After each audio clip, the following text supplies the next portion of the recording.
Okay, let's hit it. Good evening, Commissioners. Today we are going to present the proposed 2025 budget. We have Rebecca Ligurdopoulos, who will be presenting along with, who is our Director of Administration, Donna Pickman, who is our Finance Director. They will be leading the show. The goal of tonight is twofold. One, to determine whether or not we are going to exceed revenue neutral rate. And number two, ask for any questions that we may be able to answer so that we can get direction ending this budget presentation for the next budget presentation.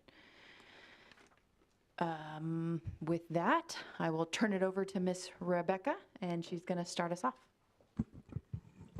All right, thank you. Yeah, if you could, please. All righty.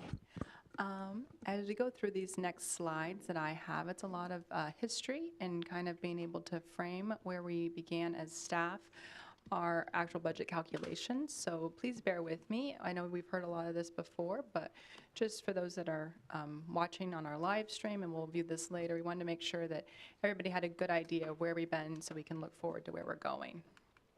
So as you all know, for many years until 2022, this commission continued to hold the line and keep a flat mill levy increase. While it wasn't sustainable in a long-term situation, it was able to be done through some really careful strategic choices and changes that were recommended by the staff and then approved and implemented by this commission. That budget remained balanced through those cost-saving measures that were utilized. There were other opportunities, especially that ARPA funding through the COVID-19 pandemic. We also utilized some deferred maintenance, personnel services savings, and of course, increased use of technology. We do have some historically low county valuations that did not quite keep pace with inflation, though. The slide before you is the mill levy history, so you can utilize this as we go back and forth, and just for your own record, so you can see what that mill levy has done in the past.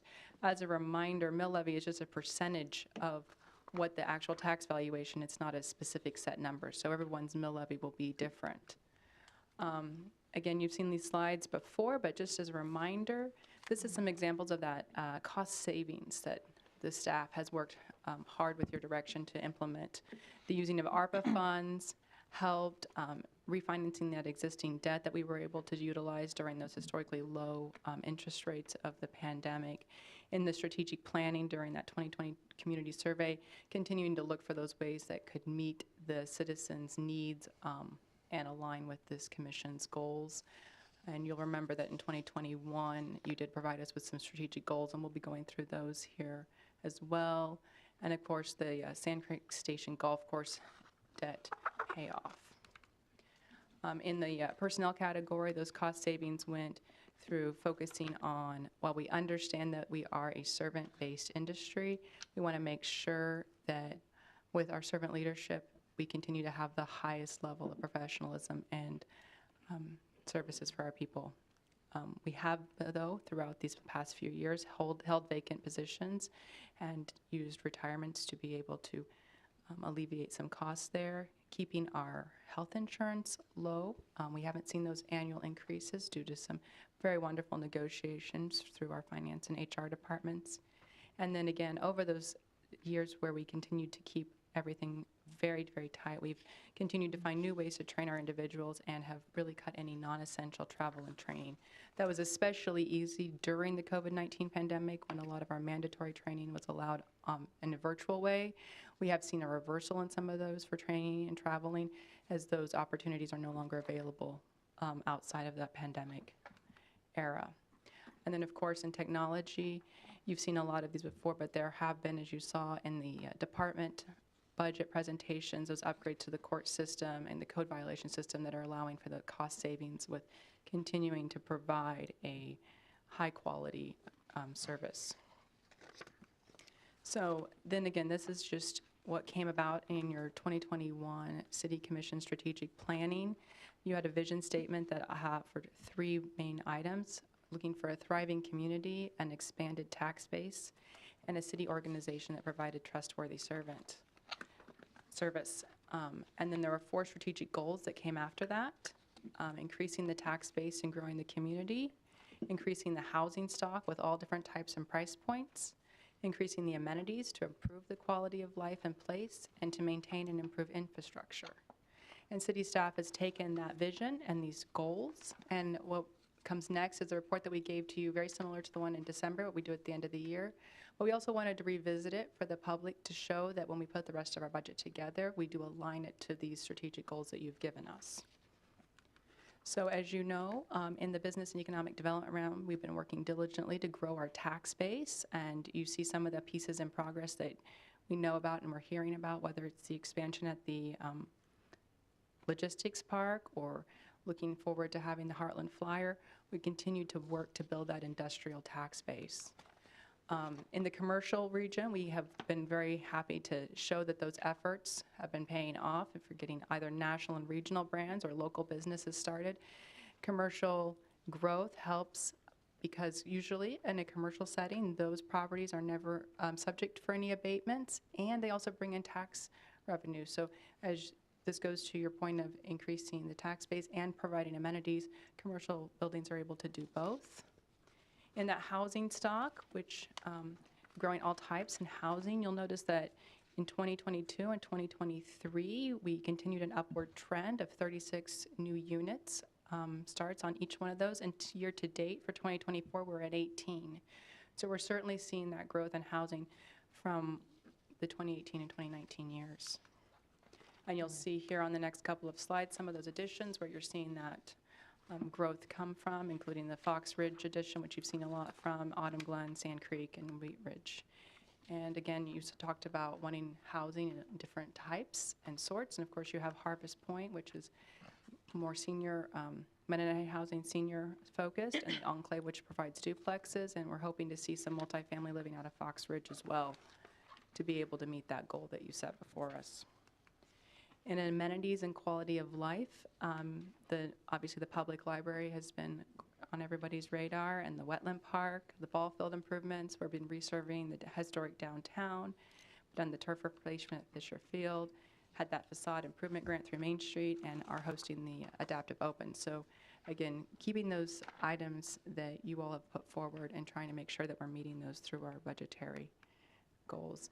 And the infrastructure and keeping and maintaining, these are a lot of the projects, but certainly not all that we've been working on, including the water tanks, the KDOT pieces, lead and copper rule, park maintenance, and the police training building. So again, keeping that strong infrastructure so that we can continue to provide great service. As you all have been aware, though, this growth mode that we are in does have upfront cost. And while we're continuing to work to expand that tax base, which is the first and foremost point that you all gave us, there are some need for those dollars up front, that growing pains cost. And as we've been telling you in other years, we do have an inflationary cost in those supplies and fuel. And of course, then as a service-based industry, as a project increase, so does the need for the personnel to manage the workloads. So these are pieces that we keep in mind as we were putting together these numbers for you. Again, we try to manage through all of our challenges. We see that all of our resources include, kind of fixed areas with your property taxes, sales taxes, fees for service. We had sometimes one-time funding like that ARPA funding, which was a huge benefit to our general fund. But we have to balance that against the pressures that we get for what we need. And that's continuing our stabilizing workforce, especially for recruitment, retention, and planning for succession planning. Obviously, our internal and external growth, needing that ever constant inflation, as you've seen through your own lives and in our budgets here. We have to meet service expectations for a new and varied population. And then, of course, we want to continue to make Newton a community of choice.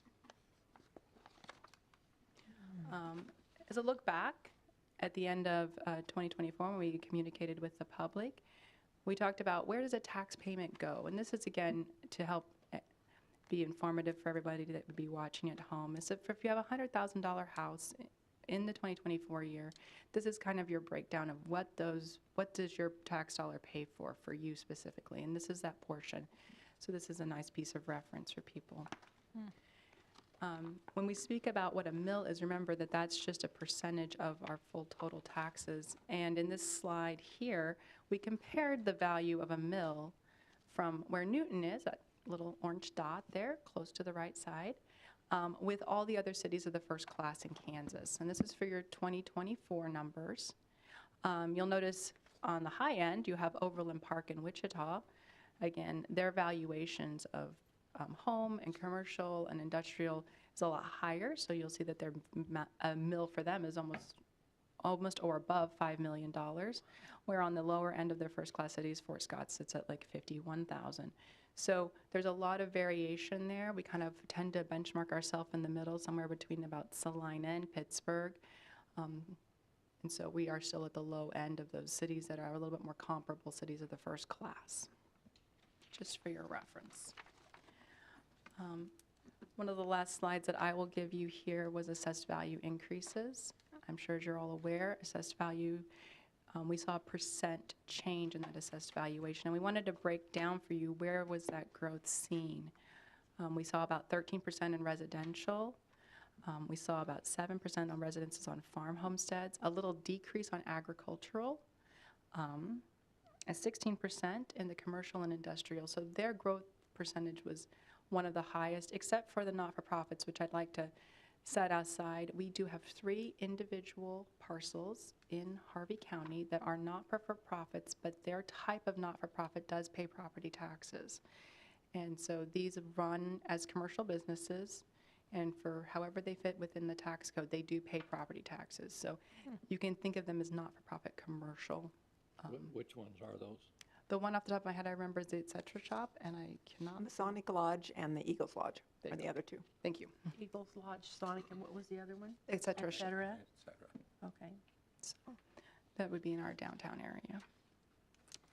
And that is all I have for you in my quick history and framing the question. Any questions before I hand it over to Donna?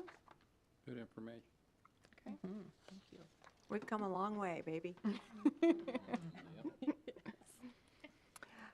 I know you were all waiting for our assessed valuation, and we got it last week. We increased 12.7% from our November 1st, 2023 assessed valuation. Each mill increased by $19,362.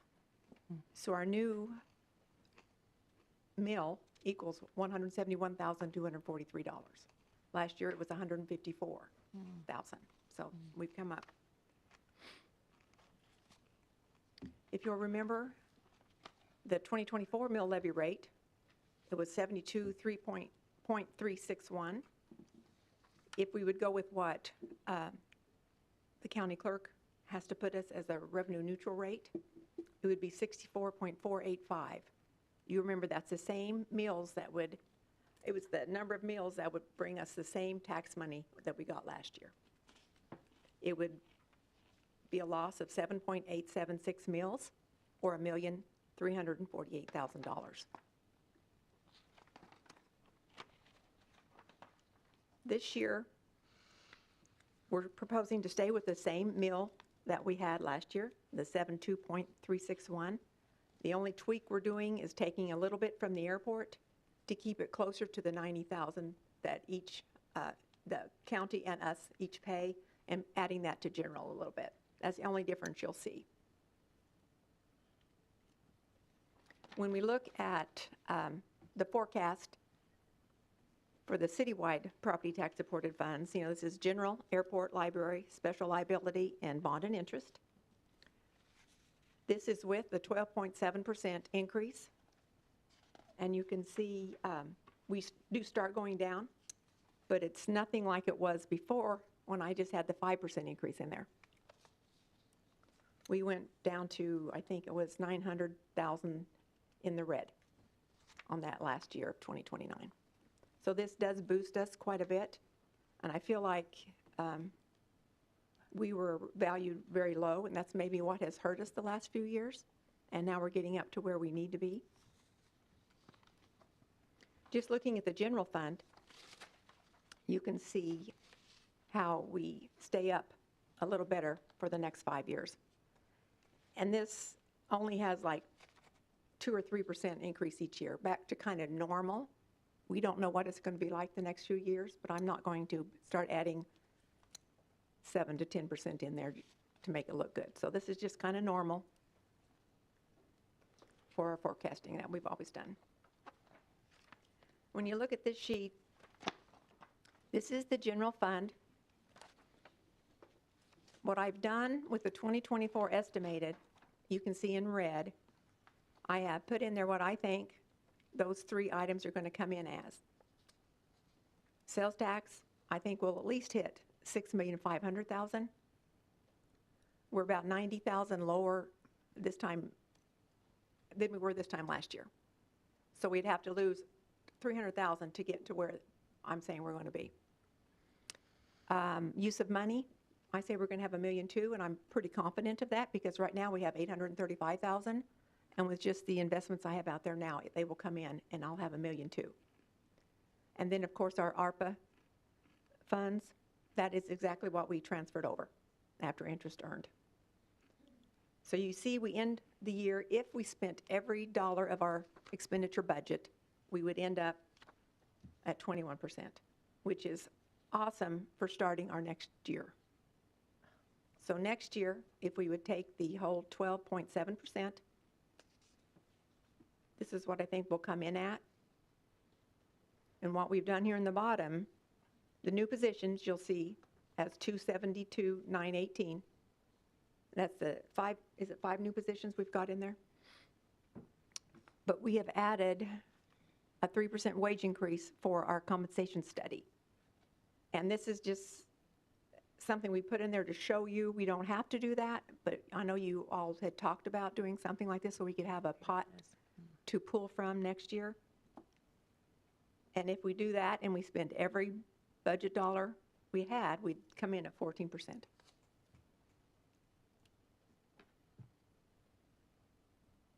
Do you have any questions about what I've done? Yeah, I just need my memory refreshed. Okay. Explain one more time. I know we've had this for several years now, the R&R and the 2024. Mm-hmm. The R&R, is that what we had before 2024? No, that is how many meals it would take to get the same tax dollars that we received last year. Okay. Last year received Okay. 8 million, some odd amount, and then it would only take that many meals this year to get to that same exact amount. We would capture none of the valuation increase. Okay, now, that's right. And I know there's another increase to come at some point. For, Well, it's, Stephen Owens mentioned that at the chamber breakfast, that the state said that it needs to be an 8% increase in valuations. Did you hear that, Rod? Yeah. I don't know if that's, I mean, it sounded like something to come. You mean in a future In year? the future? Yeah, the state's Oh, telling okay. counties their valuations are high too enough low. that they expect that they'll have to all come up. Thank you. right here you will see, we've kind of broken it out for you, what the general fund increases are for 2025. Wages, and then your taxes, health insurance. We have put the 3% wage increase per the study, property insurance. And we've broken out some of the capital outlay, the equipment reserve, and the IT software, so you can see what departments are benefiting from that.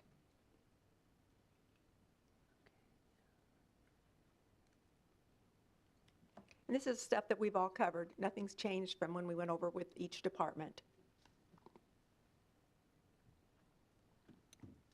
Just as some takeaways on here, all the summaries you're seeing right there include the full increase in assessed valuation, the 12.7%. This keeps our ending balance reserve near the 15% that we like to be at, and that the S&P likes us to be at for our bond issues. This includes the new positions. It's increases in the use of money and sales tax. And it accounts for, this is the first time in 3 years that we've had no ARPA funding. So we got to go back to normal. Yeah. But I have a quick question. That's fine. capital outlay for the parks, does that include, any of the playground equipment and those types of things? Is that what That was what we had talked we're about, targeting? yes. Yeah, okay. That was like new swing sets Yeah. All and right, some thanks. picnic tables and things. And the cemetery, the 76,000 was lighting those flagpoles. Mhm. That's been on the agenda for a long time. There's still just kind of a listing of what some of the priority projects that we have coming that we still need to think about having to pay for. And I think we've went over all these with you. I'm not going to read them. But just kind of so people know what we've got coming.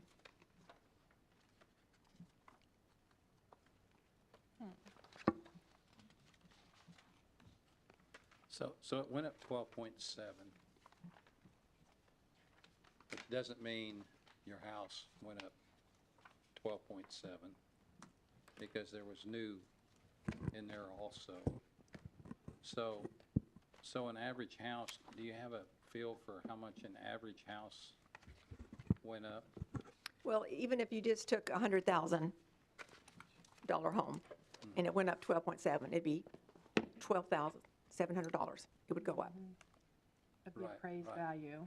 which would be about another $100 if we kept the mill levy right where it is. But when we say the assessed value went up, that includes all the new stuff that went It into does. assessed value. So individual houses didn't go up 12.7, they probably only went up Well, yeah. 9 point something. We usually Get have back that up. chart, so we need to work on that chart for this cycle as well to demonstrate, what's a 75, what's 100, 200, what's the Yes, I've got effect. those, yeah, Yeah, yeah. Well, and then, we'll also have to see, some options of either capturing the whole 12.7, or what would it be like with 9, what would it be like with 7, and those kinds of things. When you would not capture it all, you're going to take your mill levy down. yep, I And so in the understand, next yeah, coming years, you will have to fight if you ever want that back up again. yeah. But I think it's important that we see those options, just. Yeah, well, you saw, one of the options we had was when it was 5%. That was in all your paperwork Yeah. before. Yeah. Point being, we're not taking 12.7, we're taking all the new stuff plus maybe 9 or 10% Of what? yeah. Yeah. I don't want people to think we're taking the whole Yeah, 12.7, because we had a pretty good run of new stuff that got put onto We did. the books yeah. too. It would be interesting to see, maybe from the Realtors Association, but it'd be interesting to see existing homes, not new homes, but Yeah. existing homes, what the overall average of increase percentage-wise would be. I mean, I'm guessing it approaches double digits, but don't know for sure. Yeah. Just because you saw, we all saw some of the existing home sale prices in the last year and how they've gone up, They've gone up. depending on where they're at, obviously. Well, as a person who just bought a house, I have to pay on what I paid for it. It doesn't matter what the valuation might have went up or down. They took what I paid for it, and that's it. Yeah. You know? Yeah. Hard to argue that. Yeah. Yes. Yeah. Yeah.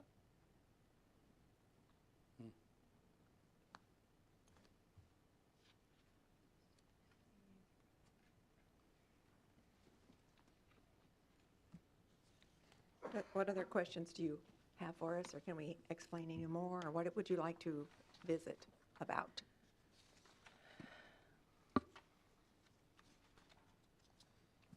I know it's a lot of information. So what do we need to do tonight? Is tonight that we, in our regular meeting, we do the revenue neutral? That is next That's July next. 9th. Okay. Yes, so we can talk about anything else you want to talk about next week if we need to. What more information would you like to have to feel comfortable making a decision? I'd like to know what an average house went up in valuation. I guess I could look at my valuation statement and I'd know how Well, much yeah. mine went up. Mine went up 10.5%. Right, 10.9. mine went up 11, I think. Yeah. I don't like the idea of on the back of increased prices in the stores for everything and fuel and all that. I'm not digging taking the full advantage of the property tax assessed value increase. I would like to see an option of having our reserve at 10%. What would that look like, mill levy wise? We can't go to 10% unless we have, well, I have to figure out a way to make it back up the next year. I understand. We can go. What's our own policy state? No, we have to stay at 15. 15 is Policy. our Their ordinance, policy. right? And then I get raked over the coals by S&P Yeah, when that's the I'm problem. doing the bond issue this Can year. affect our, Yeah. I know when we had said it was going to be 9. I did not like being in that meeting with them. But Rich, what we would do is try to stay as close as we can to 15%, and then we would look at adjusting expenses Okay. or revenues if there's room Right. to increase. I mean, We would because make that. we're looking at it from this is what we've been told that the community wants us to provide. But I don't know that they want to pay this. So if we're starting our budgeting with we're going to start with last year's budget, and we're going to build on all the increases and all the new things, maybe that's not the right way to look at it. You know, have all of our services been pared back to what's the true cost of providing that service? And I've said it before in previous meetings, we love to do things at the platinum and gold level, and I don't know that our community wants to pay or can afford to pay for that level of service. I don't agree that we'd like to be at the platinum and gold level, but we've had to cut back so far. We're not there. We're still cut back from where we were the last few years. We have not added anything just for fun, just to be at the gold level. I mean, we're still looking at everything we can and doing everything we can to save money. We are not looking at this like it's a money tree or something coming out here. We're going to do all this extra stuff. A lot of the stuff in there is stuff that we've been having on a list forever that we haven't got done. And we can cut it out again and just not do it again. But something's going to be cut to get down further. Yeah. And it And we doesn't have have to be an across-the-board type of a cut. It can be No. target-based, it can be service-based, we can really peel back and do the hard work. But you cut all the park stuff out, 120,000, that doesn't go very far. So we're going to have to cut a lot to get it anywhere to save that much money. I mean, you know, because just 100,000 doesn't help a lot. You have to do several hundred thousands to get it. If you Right? start cutting down the mill levy and stuff like that, it's gonna really hurt. So I just need to have some help understanding. It seems like this year, that's such a large amount, we've not had that. Yeah. The valuation increases, that's the money that has already come in, is that correct? Or will be coming in? Will be coming in. We'll be coming in for 25. Okay.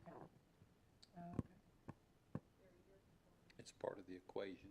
Yeah, so if we were to chop that in some way, then that means, I'm just trying to think this through, that would mean then that whatever we would remove from there, that we would not accept, that would be that much less or lower that my home and everybody else's home would be. How does that work? Because The this is not valuation- us raising a mill levy. This is something out of our control as far as increases, because I know what mine went up to. And so I have to, I'm not thinking I can do anything about it unless I want to bring the value of my home down now, because other people in the same neighborhood have sold their homes for more.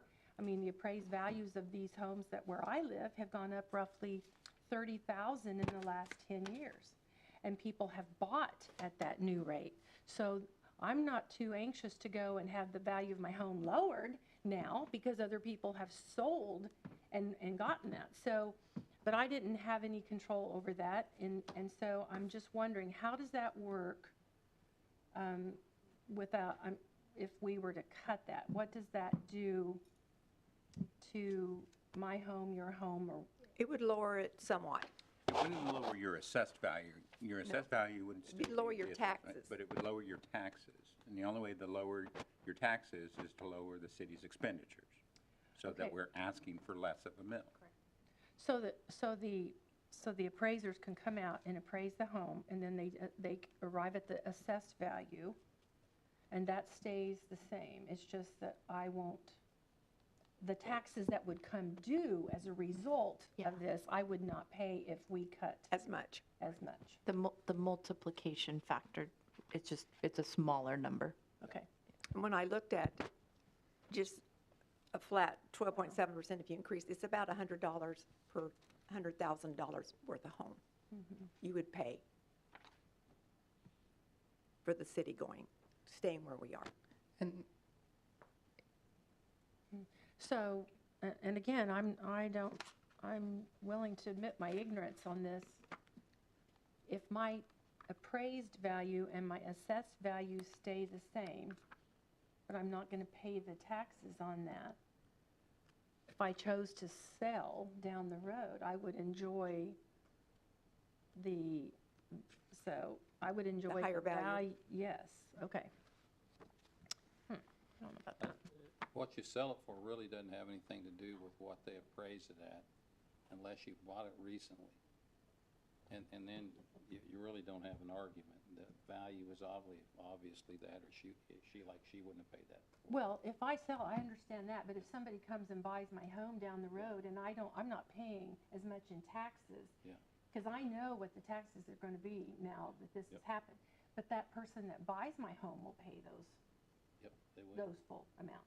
So I benefit Yeah, in you that do. regard. You do. And I'm not sure that, You want to sell it for more than Yeah. what the county appraises it. yeah, and you can. Yeah. Banks will usually lend a certain amount over the appraised value. But, okay, just thinking that through so I can put myself in the shoes of a citizen. I know what we went through those 5 years. And I'm not real excited about going back there.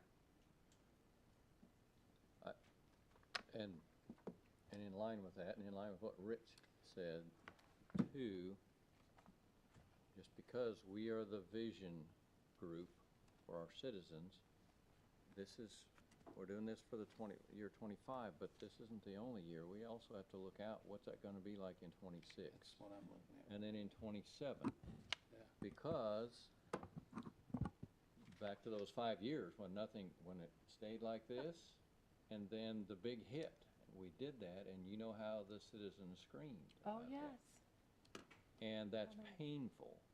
And so, Losing that ARPA money costs us. losing that ARPA money is big, but I think our citizens understand that. You can't, it's a one-time thing or a 2-year thing, whatever, but. So anyways, I want to have that conversation in the context of over the next 2 or 3 years, how to just slowly bite that in tiny little bites and not have to go, oh no, we're going to keep it flat for now, or we're going to cut, and then we're going to have to be a big old increase in 3 years. That doesn't, Yeah, I think our experience shows that's a pretty painful conversation to have when we decide to raise the mills 5 or 7, whatever it was. I don't like that. 8. 8, I think is what It was a big number, whatever the number is. I know Could've it's been big. say it We out loud. weren't wanting to say 8. Yeah. It could have been Yeah. 12, the way the numbers Yeah, looked. it's kind of but we embarrassing settled to for 8. say that because we stayed back here so long and weren't keeping up currently. But that's where But we the were. at the time. valuations weren't jumping 12%. No, they Right. were not. No, they weren't. That's my problem with, you can't paint a rosy picture by saying that we're not going to increase the mill levy, but we're going to sweep 12.7% of an assessed value increase. It's just, you can't play both sides of that coin. But like in 2026 then, or assuming that assessed value goes up 2%, and then just your normal increase and everything else are our reserve goes down to 12 and continues to go down under those assumptions. So, Even with increases. yeah, so if we don't capture it all, then we're looking at where Kathy prodded us to raise a little over a period of time, we're looking at maybe the large increase again. Yeah. So, That's if you don't manage the expense side.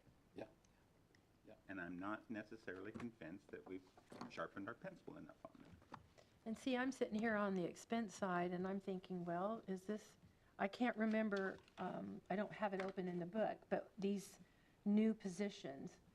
We can talk about that. Okay, so as far as expenses, I know I've been hollering about this for a long time, about getting an additional person, environmental control. And is that, let's see, that's going to be something that I can sit here and go, couldn't we, I could probably be shot for this, but can we add, is that something with the revenue that we're taking in, can we put a position like that in there? Because I know Jerry is having to respond case by case. Yeah. But in a community of 18,500 plus,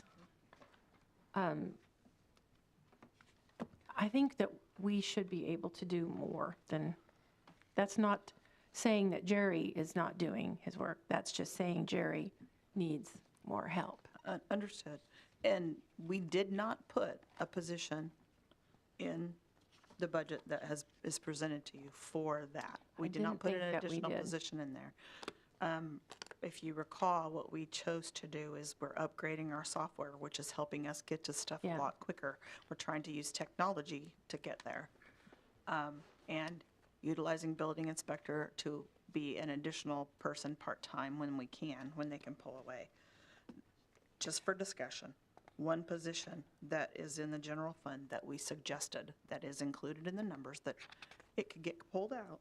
One new position was added in park that would be focusing on downtown. Weeds downtown, really doing more plantings and roundabouts and taking over the downtown planters, because we pay a contract for somebody to handle the downtown planters now. So that's one position that if we pulled that out, that's of what we have presented in there today, that's a $75,000 amount that we would pull back out. But you That got- was an ad that But we you gotta requested. pay a contractor to do. For mediocre job. for the planter, yes, for the Yeah. planters, Is yes. that remind us what that amount, is that 15,000 or what is that a year? It's 20, I believe, or Or maybe higher. more than that now. It But started the at thing 20, I think is, it's grown to like It's coming out of 35, EcoDevo. 40. So, It- Oh, so- EcoDevo pays for that, so they do. because it's But downtown. If we added this position, EcoDevo would not pay for that, then we Right. would take over that responsibility. Yeah, unless we want to Fund it that way. fund it that way a little bit. I'm just giving an example. Right, and then, Now, does downtown, do the store owners, do they not take care of their own weeds? Well, again, sidewalks, Some do. weeds, it is the property owner's responsibility, just like at the home. It's the property owner's responsibility, so in this case, it would be the business owner's responsibility out to the curb. And so, yeah, it's not something we have to do. The reason we added it is because we hear that from you all. Oh, we wish we could take Well, I care of think I would ask, why is it that they are not wanting to take care of their weeds or on the The sidewalks? and- chamber ends up doing it most of the time. Well, I When mean, it think gets out about to if people. you're a tenant and you're not the owner of the building, and some Okay. tenants aren't as responsible as others, they probably Just like go, a who cares? rental. So then you need to go to the, Well, some of them are age, it's hard, or it's hot out there, and, some people just can't do it, or they're busy in their business. So, life gets busy. It's not because they're bad people, it's just they get busy. no, I just think of the whole community right, and, but it's not, it doesn't have to be people. If we looked at, we did this with streets or cleanup areas or whatever, and we said, we were on a cycle of 7. And then we said, okay, we could take that out to 8 and get that much of a savings. And that's what I mean by moving it from maybe a gold to a silver standard of, instead of hitting every maintenance area once every 7 years, hit it once every 8 years. So by looking at each of these programs or services that we're offering to the community and saying, okay, this is our baseline, this is what it's going to cost to do it at this level. If you want it at this level, it's going to cost this much. That's target-based budgeting or service-based budgeting and everything, and it's just not assuming that we're going to continue to operate status quo on all of those, and it's actually quantifying the reason for the cost to this body as well as to the community.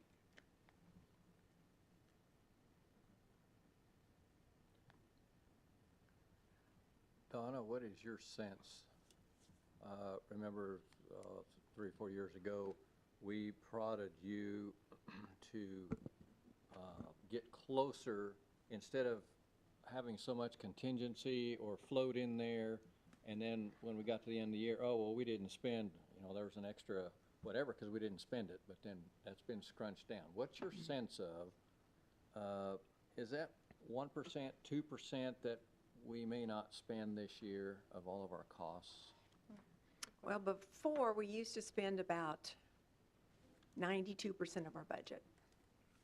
The last few years, we have been spending like 98%. So we're getting Because closer. we've taken out Closer to all par the level. contingencies. Yeah. And we still try to keep it, we don't want to spend 100%. We So- try not to. So is there any way to not steal, to take advantage of another percentage out of that? Even though it's 98, could we do, go 99 or? Well, I have 100% out right now in that thing I showed you. That's with 100% out. Okay. So we just try not to get there. So we'll have a better, Yeah. You were getting ready to say something. Well, the thing I was going to mention about that is never do we, and I think I can speak on behalf of all department heads, never do we go, we have $100,000, we want to spend $100,000. We don't set out to say, hey, I got 100%, I want to spend up to my 100%. We do, though, want to get certain things done because we have certain goals. We hear things from the community. We try and accomplish certain things in our budgets.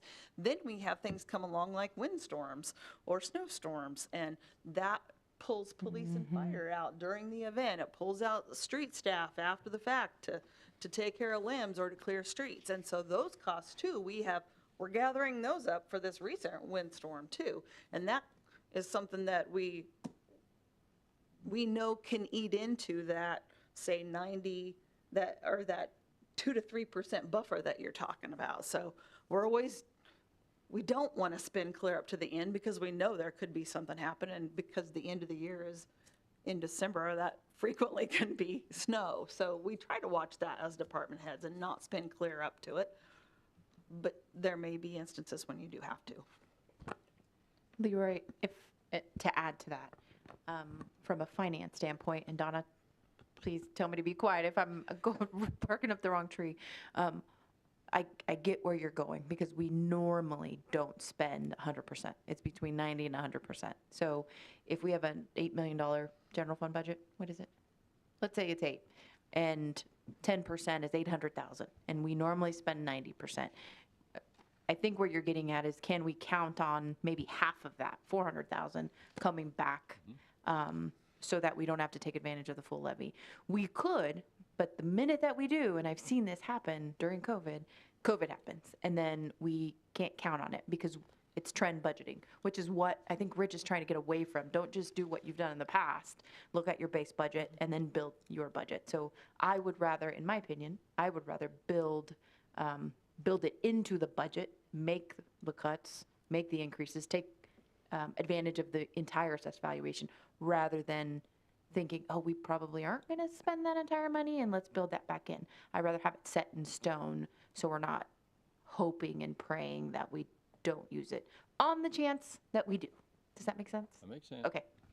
and one thing also, have talked about is not getting transfers from the utilities anymore.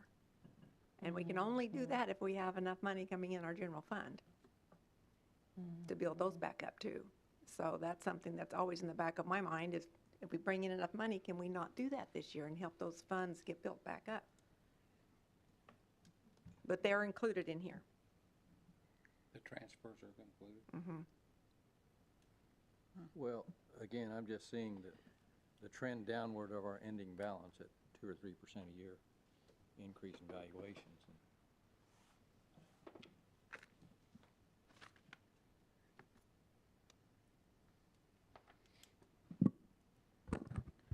Do we have listed anywhere in the PowerPoint the positions that we are adding this year? It was in another one. It was, I have it here. It was in our bond and interest, if you have that folder. All of the The bond positions? and interest. It's just the engineer, which is 60% in general. It's another, a senior IT tech person, which is 50% of it is in general fund. Then we have one in street, 100%, and one in park, 100%. And then we did put, if I would happen to retire, we put in 6 months extra for a finance director. Why would you even have such a thought? I'm like, Who what? said that was okay? Yeah, no, I don't think it's going to happen happen, but you know, not open for have to pay for discussion. too much too. But that's what was in that $272,000 is what that cost. And you said that's in bond and interest? The very last slide under bond and interest was Okay, I'm not there yet. that sheet. I don't know if I could find it on here so we could bring it up. Right. Let me see.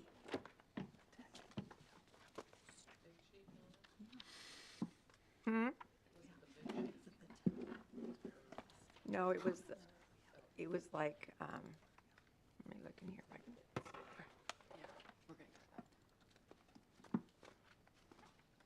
Well, this is a PDF. It's not what I wanted, but it would work here.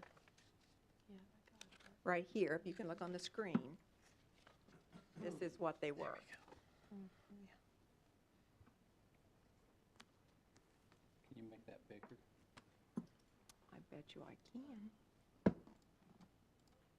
There you go. maybe. Oops, just slide over. Well, this There you thing go. pops up every time I get down there and know. do it. There There we you go. go. So maddening. Good job, Donna. There we go. There you go.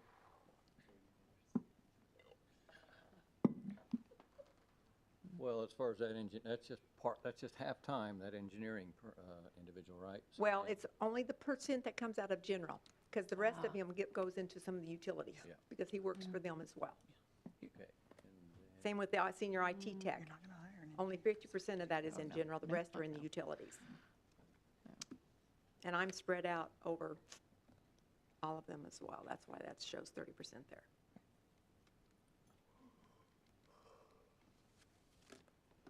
Well, with the amount of activity that's in the books now and coming up, I don't see that we can cut the engineering person. Well, I think that's the other thing you consider when you're looking at budgets too, is are you a community that's growing? Are you a community that's stagnant? I mean, what's our status right now? And sometimes you do have to look at the fact that you're gonna have a few additional employees that are gonna hop into the mix as your community begins to grow, because there's more space, more stuff to deal with. So I had a question. You said that you used somebody when you could to help Jerry. Mhm. So you don't really, it just depends on how busy he is as to how much you can use him. So, But I will tell you, we're hitting a whole lot more. This new software has really, really helped us. I give these examples all the time, but I had a gentleman who called today, called several of us today, wanting a property dealt with. Well, the property, everybody's perception of what looks like a bad property is different. And we have to abide by the law. We can't go in the house unless we're invited in. And we get told there's all kinds of bad stuff in, but we're not invited in. The exterior is not you know, it's not sparkly clean, but it doesn't have code issues necessarily outside. We can list some of those, but that means there's some people that aren't happy with it, but there's others that, you know, this is what it is. And so there may be a ton of properties that people think need to be cleaned up, and there's several on the list, and we're hitting them. But there's others too that people want something done with that do not have code issues. And this is a real struggle. This has always been a struggle. As long as I've been here, this is a struggle. In every city, it's a struggle on what is the bar? Where are we going to hold that? And the law only allows us to do certain things too. But I believe that we are hitting way more cases with our new software and the way that he's able to log things in out in the field. And we've got our engineering secretary is helping a whole lot more with that because the software allows it. We're able to move things along quicker, get them down to court quicker. It's able to watch what's happening and be able to move the cases along. So I think you're going to see the case numbers will increase by the end of this year compared to past years. Now, is that just based on what you get phone calls over, like somebody calls and complains, so you plug it in, or is there somebody actually seeing some of these things No, and logging them? We always have had people logging them. We have sanitation employees, we have street employees, and we have that may call in properties or send properties in that get emailed into us. But we also have staff that are out looking, and we're trying to 'Cause there do it was a- in advance of the maintenance areas, remember? Yeah, there was a house, I won't mention where it's located, but it's had a jungle out in the front yard, probably knee-high to waist-high. And I think maybe, I don't know if the property owner was home, but I went by there today and it had been mowed, and it's all out in the street, but it had been mowed. And so I wondered, as long as I have been driving by there on a daily basis and seeing it, and I should have called or sent an email, I kept thinking, obviously that's had to have been noticed, it'll be taken care of. And it was finally as of today. So I don't know how that all came about. I don't know if city was even involved. I can certainly tell you where it was later. Yeah, But if you do, we can check on that. The other thing is, you have to remember, the weeds start growing right at the same time that if it gets turned over to the city to mow, our park staff is trying to get everything ready for Memorial Day. In that time period, it's when things start to grow. It also, we happen to have 90-mile-an-hour winds and weeks worth of limb cleanup that occurred at the same time. And so this year has been the I real perfect storm I know. in regard I to know. that. I know that's this year. I know it's just been an ongoing issue every year. Yeah. And we're still where we're at, and I was just hoping that maybe at some point we'd have another full-time person that, if you're really trusting heavily that the software program is going to get some of this, I would think you'd still need somebody else, even if it's part-time, getting that in, and then, because then you have to go, it has to be dealt with. Yeah, I think we wanted to give it a year's worth of time to see where we were at. You know what? If the 5 of you want to vote and the majority wants to add an employee, we're not going to turn that down. We're going to take them and we're going to put them to work because nobody sits. But what I'm trying to tell you is by managing our budget, I think that the software was our best Okay. option for making sure that we're hitting as many cases as we can. Okay. And please understand, I'm not wanting to be critical. No, I understand. Yeah, I field a lot of questions, comments, sure. negative mostly. Yeah. And I try to have a decent answer. And for some, they accept it, and others don't buy it. I'll just be blunt. So, anyway, I'm hoping that's something that we can do. Yeah. If it's not now, maybe within a year.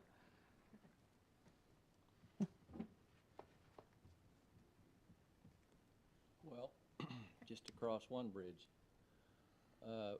do you need from us a head nod tonight on whether we're going to do and exceed the revenue neutral rate? Yes, A that head is, nod would be good. that And would be, then, but we don't need to vote on that in the open meeting, or we do? We'll do that next time. Okay. We can do it next time. We don't have it on the agenda tonight. Well, I know for me, I'm definitely positive that we're gonna have to exceed the revenue neutral rate. So am I. Same. I am too. And we can put we'll put the mill levies we want, where we're at now on that. And you have till August to make the final decision. Now, what will go out to all the people would be what we put on there this time. But you can go back and lower it at that time, at the public hearing if you want to. So you still have, Can't raise it, can't raise it. Right. but you can lower it. Same with expenditures. You can once you put them in there, you can go below it, but you can never go above what you publish.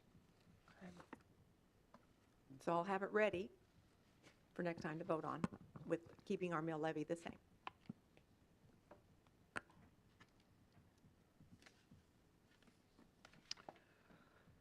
Other questions? No, I don't think so. So just to wrap up the items that we are to have for the next budget work session, I have, you'd like to see the differences between the new and the old as far as residential increase in assessed valuation. You would like to see, instead of perhaps dropping the reserve cash balances, looking to see what capturing different percentages of assessed valuation to get the mill levy dropped. You would like to see different scenarios per se. And using a base cost sort of mindset to looking at our services and where there's opportunity. Using, I would assume, our strategic objectives. Okay. Did I miss? Do you have anything else, Donna or Rebecca? I think one thing that does need mention when you look at our strategic objectives, and we pretty much Then just we've pretty much cleaned it up, check, and we need to check, do check, more. check, yeah.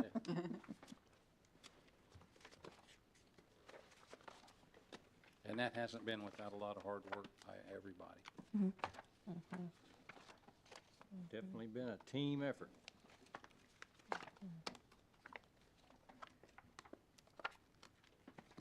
However, it is quite enjoyable getting pretty far down the road on those objectives Oh, It's yeah, good to see. Absolutely, yeah. compared to where we were 3 or 4 years ago. I will have you think about, when you look back, it'd be about, on what I've given you already, that was at 5%. So there's one scenario. And then the other is 12.7 scenario. So we'll somewhere hit in the middle maybe with one more. And you guys can decide what you Donna, can cut. I'd like to propose not just landing per se on a percentage, not just saying like, oh, let's just do 8%. I'd rather look at the services as a whole and say this is what makes sense, which from what I understand is a decrease from what we have now, rather than just landing an 8. Because we could land on 9, or we could land on 10, we could land on 7. If you're open to that, it gives us a little flexibility to talk to department heads, Right. rather than trying to fit at 8% or at 7. I don't want an across-the-board cut. I don't want, I guess that's what I'm getting at, yeah.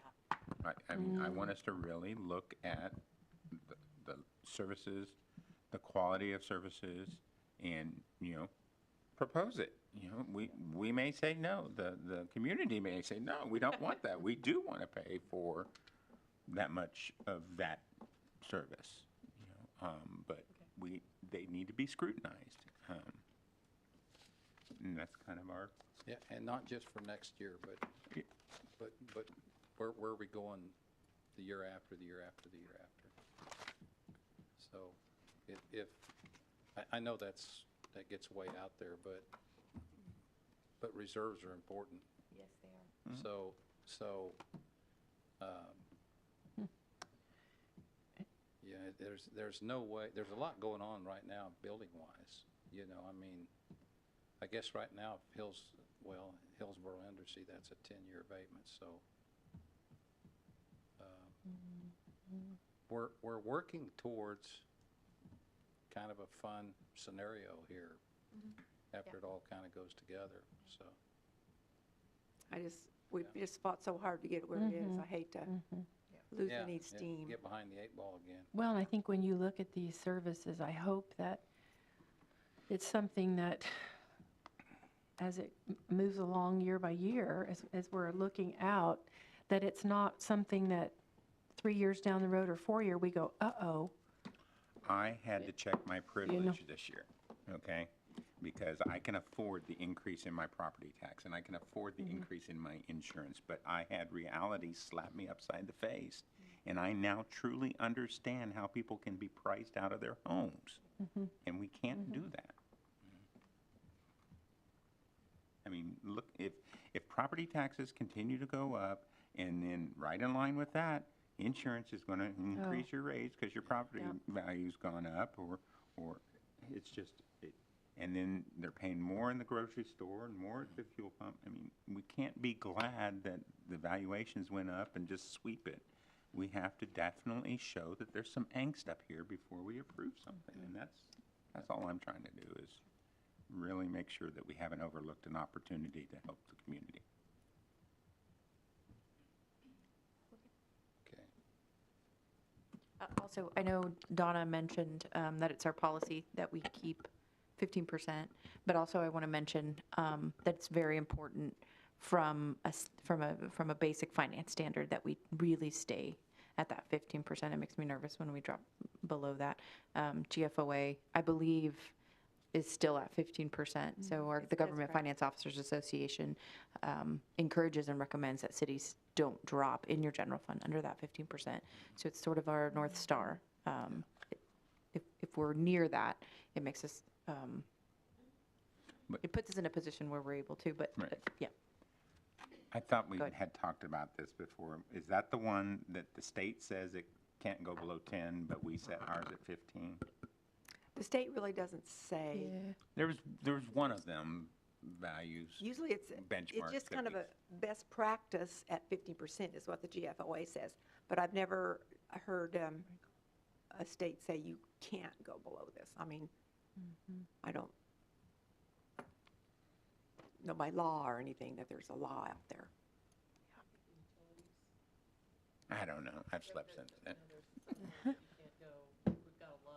If you've Yeah. got a loan, you have to have the 1.25 And- debt coverage ratio or something. Right, Yeah, something. but they don't even have Yeah, that but- anymore because I tried to get them to tell me that, and they said, we don't do that anymore. But yet, So, if you but we fall, still they're keep gonna at it. get on Yeah, to we you. still keep it as a best practice, so. Well, you have some time Okay, to eat some thank munchies. you. Thanks. Thank you. Thank you to Donna and to Miss Rebecca, who worked on this Amen. feverishly over the last month. A lot of, when we changed one number, it's changing one number in a million spreadsheets. And you have to almost, since we don't have budgeting software, you have to remember where that number is also, if it's not in a formula, if it's not attached. So there's a lot of remembering. I'm amazed at how well their memory works because they know that it needs to be changed on this PowerPoint and this PowerPoint or this spreadsheet. So just, we are very lucky to have Were you our doing finance budgets? director and our director of administration. Are you doing them on an abacus? What are you doing there? Pen and pencil, Big Chief tablet, A big chief tablet. lots of spreadsheets. A number 3 pencil. The old Did you school ever do way. a budget pre-spreadsheet, Pardon? pre-spreadsheet era, Yes. pre-Excel? I used to do 13 column when I was auditing Yeah. cities. I love those things, all pretty and Mine weren't so 13 pretty. column. Yeah. What's 13 column? 13 column, the green The pad. green bar. Oh, the green Oh, paper. you're, Okay. you're young, yeah. Yeah, you had your trial balance and all your adjustments and your Yes, final balance, and yes. you know. It was Oh, wow. hard to go like from here and keep that line all the way to column 34, you know? And you couldn't erase anything either. You just put a line through it if it was wrong and wrote Oh, gosh. above it. Yeah. Are we adjourned, sir? We are. Yeah. We're Okay. adjourned.